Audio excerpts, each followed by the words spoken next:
Maybe dirito na putol. Hopefully. Sometimes a sign of mental emotional or emotional struggle can be subtle. Other times, they might be drastic behaviors that should warrant immediate response include, trees, substance abuse, substance use, dili na kay drugs, dili na kay alcohol, daghan pa. Sige, emo, sige, emo, kanang giingog lang sitag, maoy, wala, pwede na. Not getting out of bed for days at a time or of your kanang room.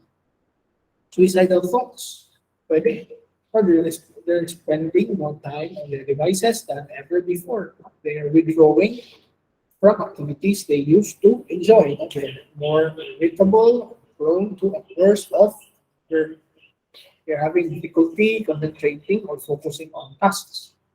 They are experiencing changes in their eating or sleeping habits. They are using social media to escape from their problems.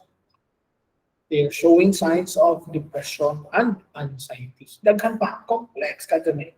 Uh, I'll share this presentation also to the class. Don't worry.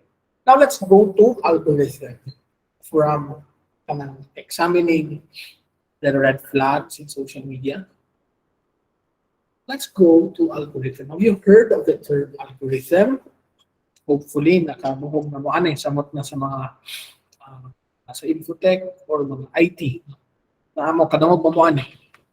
But to help us understand the complex concept, I will share this video to the class.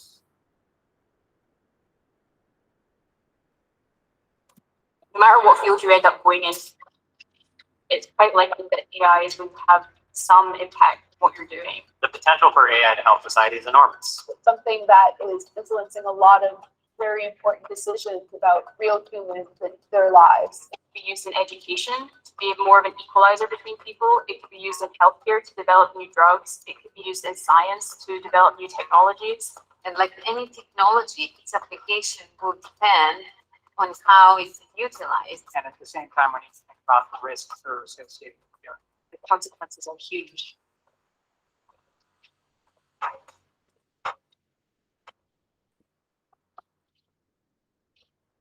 The kind of artificial intelligence technology that really dominates the applications we're seeing today is machine learning. Machine learning depends entirely on the information feeded. The problem is that with real world data, there's often information in there that you didn't intend to be in there, but is captured because of the bias in the data collection process.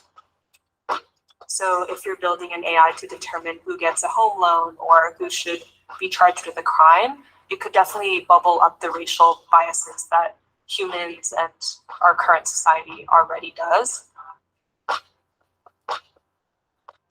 A lot of what it needs to build less harmful AI is really systems that are including the perspectives of those that are most vulnerable and most marginalized, most likely to be hurt by the deployment of that system. In many ways, I've worried that the people who are particularly vulnerable to AI are the people who are already underprivileged in many respects. Most people in the world just have AI applied to them rather than playing an active role in guiding what AI gets applied to. Everybody you know has a computer in their pocket. That's young people, old people, rich people, poor people. To me, that's actually quite exciting from a democratization of technology perspective. It means that AI, powerful as it is, could theoretically be in everybody's pockets, benefiting everybody. We should strive to make sure that things that provide value for society can be reached to everybody. How do we give a greater voice to the people who are being impacted by AI to in turn be able to turn around and impact how AI is used for them? Every time when you're looking at a new problem, you have an opportunity to change the world. sometimes we succeed, sometimes we don't, but we always try. It's really critically important that we have as many diverse perspectives as possible influencing the development of AI. We need the participation of more women, more people of color, to provide a different perspective and a different lens on which problems matter and how we should approach these problems.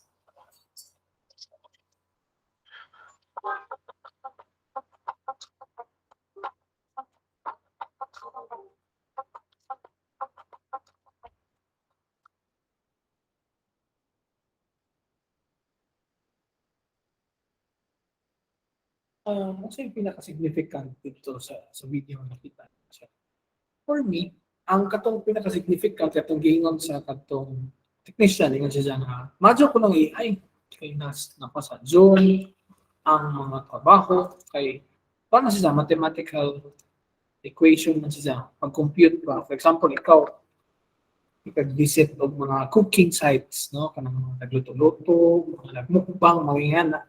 Ang algorithm mo, kwenta na siya ngadto. Ibutang na siya sa data, si Mary Ann ay hilig og mga food. No? So next time, when you open, or diha instantly, for few minutes, makakita ka nga ang imong newsfeed or ang imong social media account. So, sige na og suggest or sige na og feed og mga vlog about food or pictures about food or mga sites about food, no, or about cooking. Nagpasadyon ang taang trabaho. Pero matod pa sa technician, yun siya, AI, ang algorithm ang gamiton sa tao na aron masadyon ang mga trabahoon, ang pagkwinta, no? Pero nabali naman hinuon nga, ang AI naman, ang algorithm naman hinuon gigamit para na to against us. So may akong anecdote pa, no? Again, I don't have anything against algorithm itself, no? Gamit ka ang algorithm. Pero na ay mga spots na kinahanglan i-reveal, no? Nga mga dangerous dyan. No? May anecdote na on algorithm, no? Mura ko na kay manipulative na boyfriend or asawa or bana. Nga kana bitaw mag-guilty. Kana bitaw na ay nasabot siya nga sa job siya. Magpaluluoy, no? To cover up or to defocus the incident. We threaten the girlfriend or angry or irritated or nasakpan siya or basta na anything that will go against him, no? Threaten, sige, buwagin ko, kay magpapatay ko or samahan ka lang. Sige, kaya basta, may mga threaten, may mga blackmailing, will threaten the girl that will even commit suicide. Will tend to be controlling and bossy in that relationship. Kaya ako na ang example ba sa usa ka algorithm nga gigamit against us. I-manipulate na inuon ka. Instead of, for example, ang boyfriend, kay ba kasi siya nga, ang girlfriend, ganahan ani nga color, o ganahan ani nga flower. Pwede ito siya gamiton for advantage, no? Nga, di masok ko, di masapoton, or hindi kang mood sa girl. Pero if gamito na nimo to defocus or to cover up something, that is questionable. No? That is not right. That is not ethical. No? Mao po na sa broader context sa algorithm, sa social media. Kini nga kwintada ata sa mathematical na coordinate, gigamit ata for us humans to kanabang have easier nga pag-segregate sa data, sa pag-arrange sa newsfeed, or let's say sa pag-arrange sa usa ka account, no? Sa social media account, pero it is being used against us na, Nag-iinom to definition, no?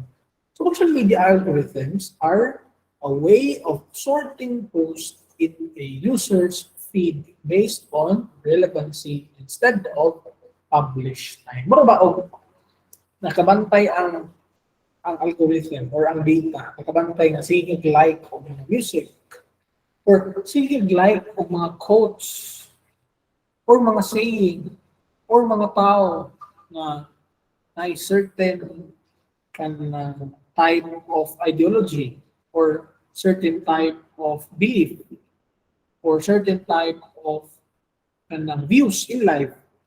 Basahon na siya sa social media algorithm. Unja, mao na to'y igawa sa imong feed. Nga na-tendency ka dyan, gusto ka. Mo-like ka, mo-share ka, or mo-comment ka, kay relevant man siya sa imong feed, no? Sa imong kulantaw.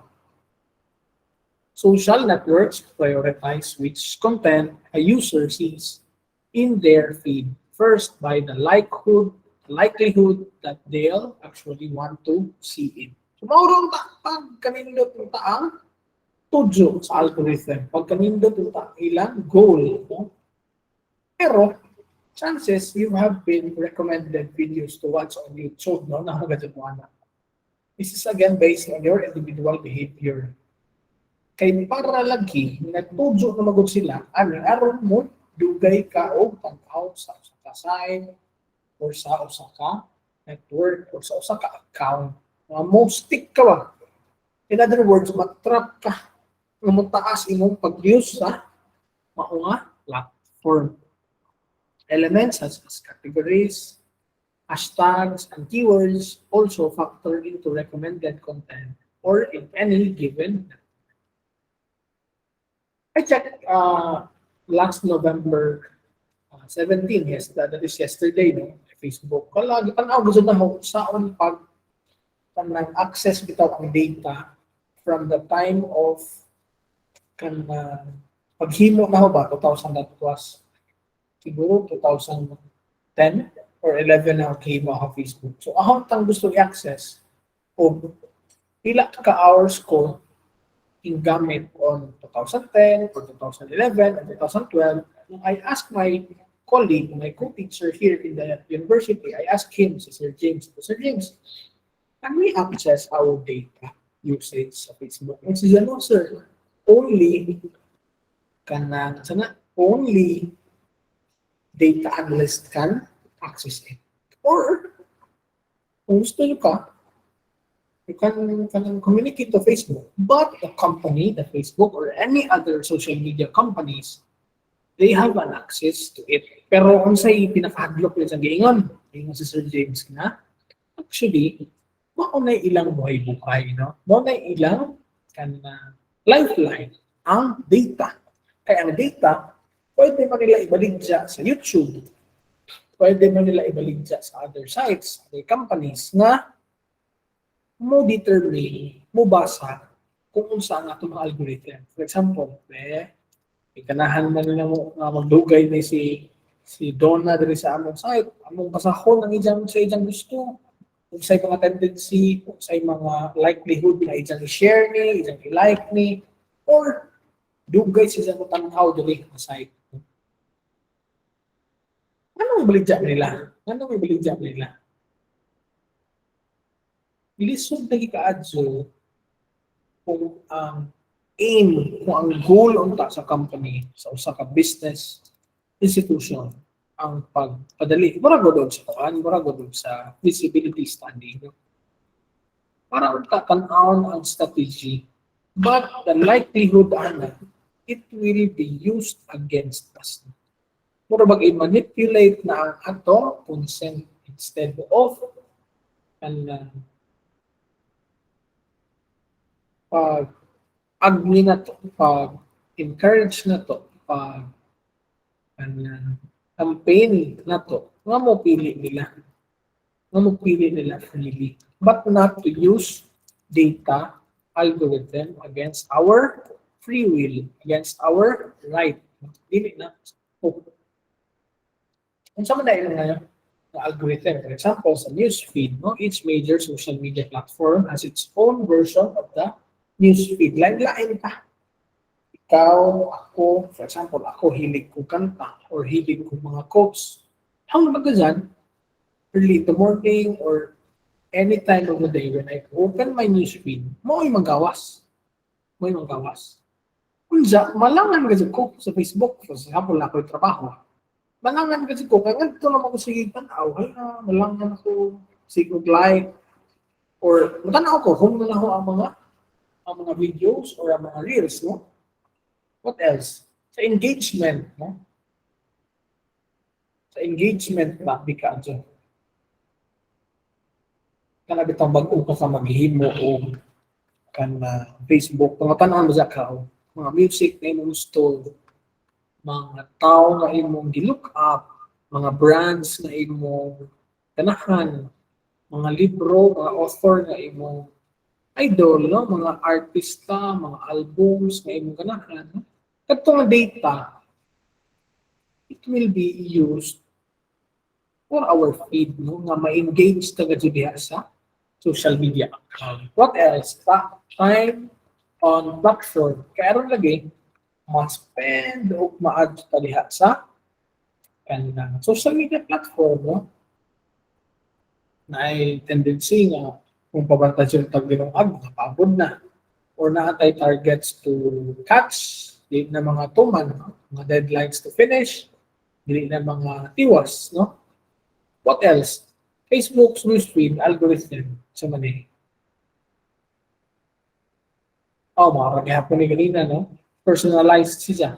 Nga kada datong tao na ay ilang personalized nga kanang algorithm presentation of their newsfeed. Now, let's go to present condition. What can we do sa mga to di pag-regulate o pag-legislate to regulate the present condition? Kaya may nato kapag ni sabi ko teacher ka historian the other 2 days ago, 3 days ago, yung si sir, kung yung di ay ka delicate ang situation sa algorithm na nagigamit na against us, why is it na ang mga tao, they're not giving up, they are not kanang noisy about it, no? They are not reacting violently against it. Ingon ko, ma'am, dako ka kita ang Facebook, ang YouTube, ang Twitter, unsa pa na diha, no? Unsa pa na diha ang mga social media accounts. And then they will listen to us, no? What do you think? Maminaw ka sila na to? No? They will not definitely listen to us. Pag nagmayroon na to, pila rin na kwarta nila na to. Pero their advertising, their marketing kanang targets were very, very huge, no? Ladyo, rakadyo kung magreklamo pa. But if we collectively can struggle, but if we collectively can mangisukta, why not, no? We don't know. Maybe we could change the course. I don't know. But what can we do, really? What can we do? Can we regulate it? No? We can make others conscious about it. You know, hala, mag-ingon pa. Isang unsa ka lisod, bisan unsa ka complex ang problema, bisan unsa ka komplikado ang sitwasyon, we can make others conscious about it. No? We can give examples, we can cite data, and then we, hopefully, data ka po dyan, magpahibaw nga, na yung ka complex ang atong social media nga addiction or ang atong social media nga pagka-trap. So, like what we are doing today. Kini di man I do not promise you or I cannot promise you na tomorrow regulated na ang atong social media sites. No, I cannot promise you that. But very small step, very simple contribution is enough, no? Is enough. Kay, hopefully, kamo man po, mo share po mo sa iba. Mahimo mo aware, you will make others conscious about it. Mo raise tao consciousness sa mga tao. What else? How about you? How about us? Me, you, them? No? What can you do? What can we do in our own little capacities? No? Kung sa mga kayo mabuhat ako. How about the bigger institutions? Pwede man tamo. appeal tao consciousness raising ng mga activities, mo appeal tao mga groups, no? But how about the bigger institutions? How can we make them accountable sa ilang mga abuses, no? Honestly, listen, but if we can make the ground ready for that, mas daghan pa, collective ang approach, dinaghan ba? As a community, we will stand up. Why not? No? Tayo mga mahitabo. What can we do about it? Kato, before taong mga social movements, mga groups, no, will be talking about irregularities, abuses. No? What else? We have social movements working for it. We can support them. We can also join them. Kamu, hinahinay mo search. No? Pero mas nindo, dili ra mo dawat, dili ra mo to sa mismo tinaho. Ano na yun? Dili, you examine your own experience. You examine your own setting. Ngayon, di ba, ang disposition, behavioral, mental, no? Yung di ba? Sa physical ng mga aspect, na-abay effect ang pagka-trap na to sa social media usage, no? Not to sa atong mental health, sa atong physical health.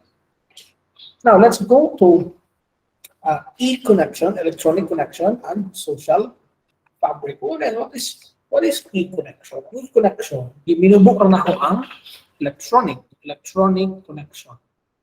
Mahuga dyan din si Jana, alternatively, sa intimate connection kay nothing can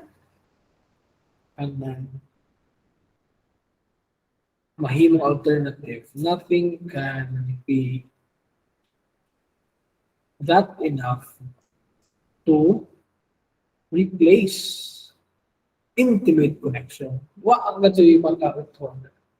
Science have proven na ang intimate human connection mo release o mga positive na hormones. Pagka-proven na ganyan na sa atong panahon karon. That is why electronic connection cannot replace intimate connection. But here we are now, no? Ito na ang atong reality. Daghan pa kadyong mga OFWs who are not here with their families left behind, no? Even I'm a part of it, no? Alternative, intimate connection. Dawat na naman na to. Dawat na to, but at the same time, we work on improvement. What else, no?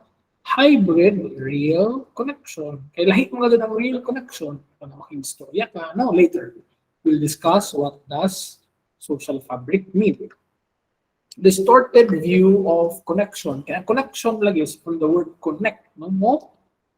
Connect ka. Physical, not only physical connection, but emotional connection. Makibuild ka o rapport. Na? Murabag, na familiar rin yung tawhana na anong may connection.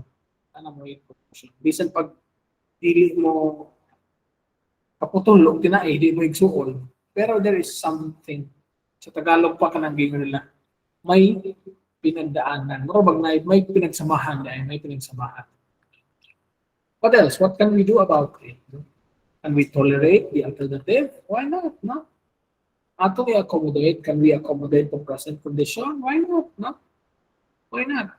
Kaya, kung man yung reality na ito karoon, daghan matang dysfunctional yung mga families. No? Sa dyan ang gibuwag, bata pa, ang mga anak, nagbuwag na ang parents. No? How can we accommodate that?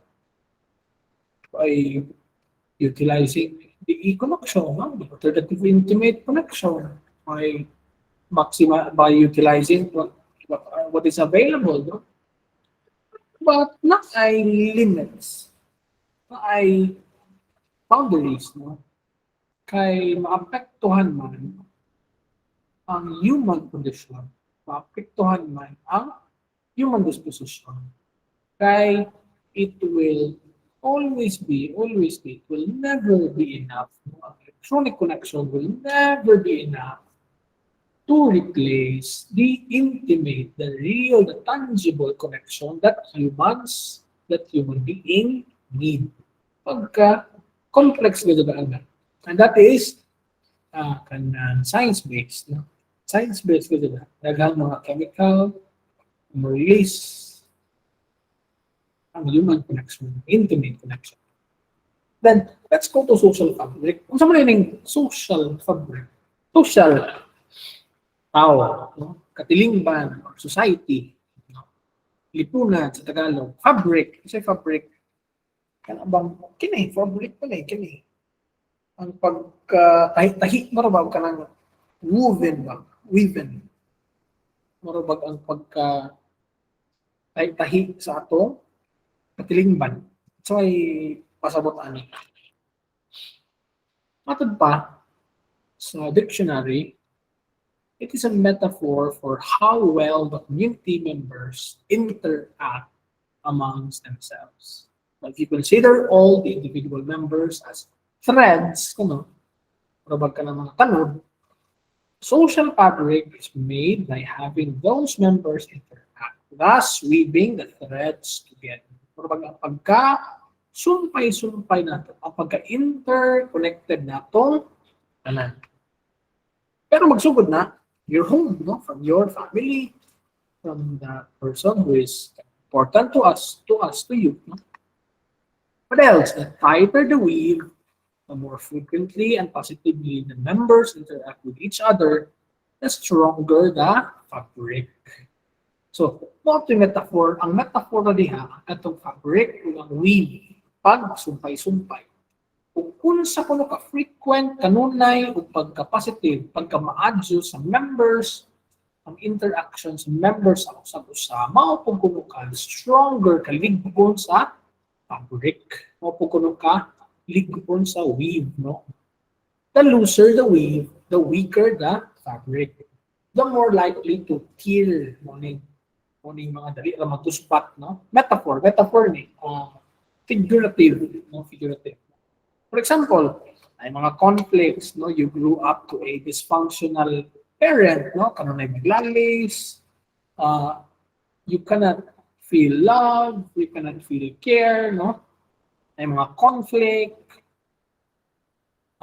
ay mga loose members, mga underdeveloped, ay mga irregularities ba?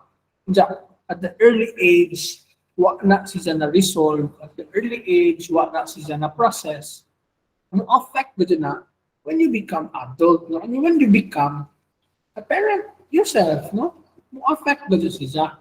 Kay matod pala yung dire ko, no? The tighter the weave, the stronger the fabric. Pero kung wa siya na catch up, wa siya na process, wa siya na resolve, na ang tendency na ay mga guna, ay mga gisi, no?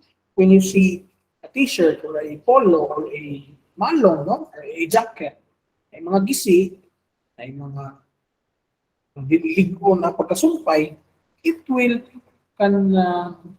tear down when the time comes, no? Malagilig ko ng isang pagka-weave. Now, enhancing the social fabric then means to provide more and better interactions between the members of the community so that they can make more friends, be more involved, be happy, be more willing to help someone when there is a need, no? And be inspired to keep their village or to keep their home, their family, their tribe, pleasant place to live. Pas, kailangan ka rin pa din, no? Ang dire, di ba, pag-enhance ko, no? You make sure na nurturing, na safe, na positive, na honest, na functional ang usa ka village, no? Kini, metaphor na po na eh. Village, we can replace that by home, or by family, or by community, no? Ang mahimong pleasant place to live. No? Kung kini ang imong gigikanan, no? You came from the very positive household, from a very emotionally well brought up household, can very be balanced na tao, no? Na kay tendency to be very understanding, or to be very flexible, or to be very kana bitaw you look up into the situation of your classmates, of your colleagues, to any other person, no? Na ay mo resulta mo gud siya, no? Di ba moingon man sila na love begins at home, no? You cannot learn that. Possibly, you can learn that outside, pero much better, na you learn that from the very early age, no? From your home, from your family, from your parents, or to any other significant adult na nagpadako nimo. Pag kanindot na yun, no?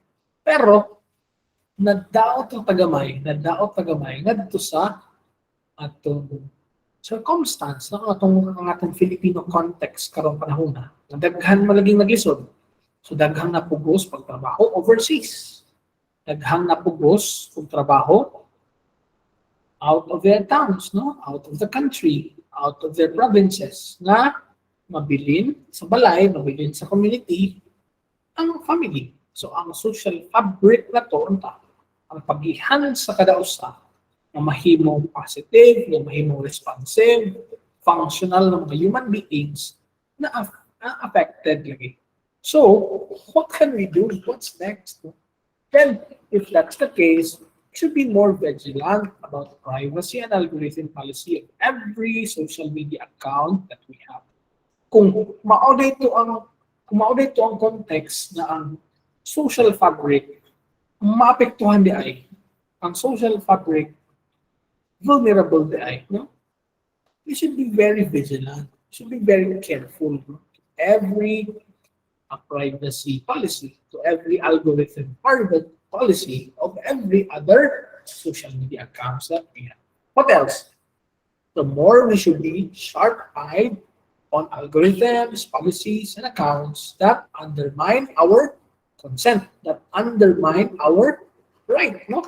And even undermine and disrespects our social fabric. Kung mao to ang context ni dyan, kung ang ato dahil social fabric affected, we have to be very sharp. Ay nga, makapantay ta na dyan na mo enhance ba ning activity kini nga certain experience or relationship mo enhance ba ni sa akong social fabric or dili, no? We have to be very sharp eye na pinantadyon ta.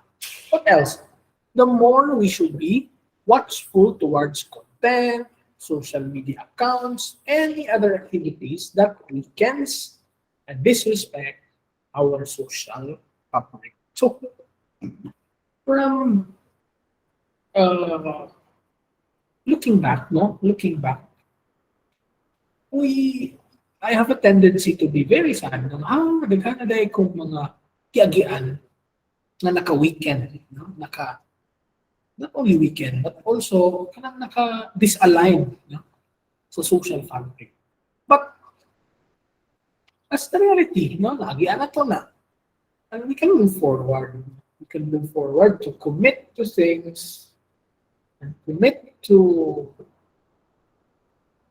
ourselves to be more positive, no? To be more accommodating, and to be more vigilant na maka-affect sa atong pagkatao, sa atong social functioning, sa atong social fabric. So, may sunod ani. Kutubra bata diri, kutubra bata sa kanang mga klase, kutubra bata sa academe, kutubra bata sa university, kutubra bata sa eskwelahan. What's next? What can we do? What can we do nga tangible? Na kanang dili ra pud mga electronic ra pud. What can we do that is physical, that is kanang is tangible, that is real?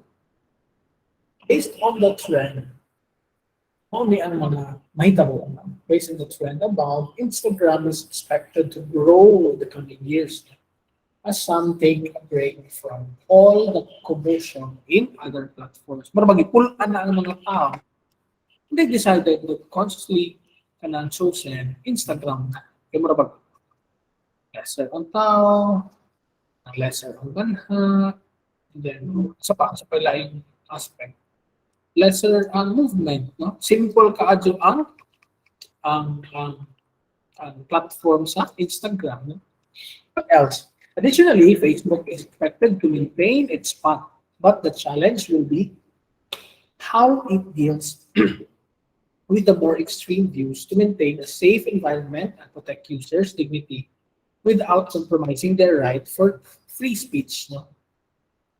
I-regulate siya, but at the same time, dili ma-affected ang mga fundamental rights ng tao. Nga, murabag to the point or to the extent na alam po nga na lang tanan nila resulte, no? They can freely express their minds, they can freely express their emotions or their ideas, but maagyan may regulation. Murabag sa tangke, sa cooking tank, no? Kana ba mga sa kusina na to? Kita na ba mo tangke nga way regulator? Lisod ko ka, no? Lisod ko way regulator ang mga tangke. It's the same way also with our social institutions. Naagal tayo mga regulation, naagal tayo mga bodies or mga institutions na ang focus po nila pag-regulate sa mga batang, pag-regulate sa mga policies, pag-regulate sa mga activities. What else? Social media in the Philippines will continue to grow and become part of every Filipino's daily life. Matod pa sa ka-survey. So, what can we do? Paano ba kasi naman pa? This is our context. This is our situation. Pero we will not stop there. Natay na kang nabuhat. We can join the current social movements. We can join the groups who are raising consciousness to different institutions or visit schools or visit communities, no? To kanang make people aware or conscious lagi na di sa pag-ingon na may ingaw-lingaw na may it can be used against us, no, if we are not vigilant. Else, creation and consumption of social media content will continue to get integrated into local culture as well. And whether this will be a positive or negative experience depends on their level of media literacy and their ability to discern fact from fiction. So, lisod radyo, kung complex mo ang katilingban ng society, mararapod na sa micro nga level. Kung ang bayo, wag ganit mo regulate niya. Kung ang sa kapamilya, wag ganit regulate niya. Magagubot ka dito na. Magagubot ka dito na. Same thing also in our society. Nagadoy mo stand up, nagadoy mo level up na usa ka significant institution or group of people ang musulti. We have to regulate na. Kaya kung depende lagi ito sa tao, sa pagbansay nila, sa pagsaan nila, sa unsay sakto o unsay matbungat ra, isod ka ito. We have to get involved. We have to matagpasagingan sa paid leader, no? Si Pope Francis Ingasizan. We have to get our hands dirty. Okay, sometimes, mura ba in a social context, mura ba di ko ito mahilabot, di ko na naamo, mapil-apil mo may anak, o mura ba sa katong joke ba nga, das magun ako ng airplane, daingon ang apo sa ilang lola. Nay, bagong sa mga kadas magun naman ang aeroplano, ingon po ilang lola. Atog niya. Ito ni ato, umawag ni, di ba ni ato? We cannot imagine na kung mabangga na apil ka. Apil ka. No? Pero bago ang metaphor ato, ang aeroplano, ang hydro o ang helicopter, no, ang break na to. Nga protect na to, may palibot na to. Once we let it crash, mas magpunta. What else? How can we institutionalize regulation towards algorithm? Madama? Uabot na sa time na naana yung mga published na mga balaod? I don't know. No? But why not? No? What are the possible outcomes in the future na bakay mga Congress people, legislate yung mga balako na baka yung mga representative na mo examine ang mga butang. We don't know. Is there still hope? Oh, yes. Yes, there's still hope. Nagapay hope na. Kaya lagi, makaplano mo ganita o mga dautan. For example, we will plan how to kill a person or how to go to a war. No? Mo ni ahong argument ka nun eh. Makahimo ganita o kaplano ganita grandiose ka ang mga plans for a negative purpose. How much more a positive one? No? How much more a positive one? But we have to continue working to regulate and make it accountable to us. Isang hopeful pa tayo, what do we have to get ourselves involved? We have to get ourselves, our hands dirty. Apil na sila. And take things into our own hands. Kaya pag hindi na magsalig ba, we will not wait for others to do for us or to we will not wait for Savior. We will not wait for Messiah to save us. But take things into our own hands. So, hopefully, namin nakatanan sa itong lesson. If we have time for questions, or if you have questions, you can type it on our GC. Thank you very much. These are our references.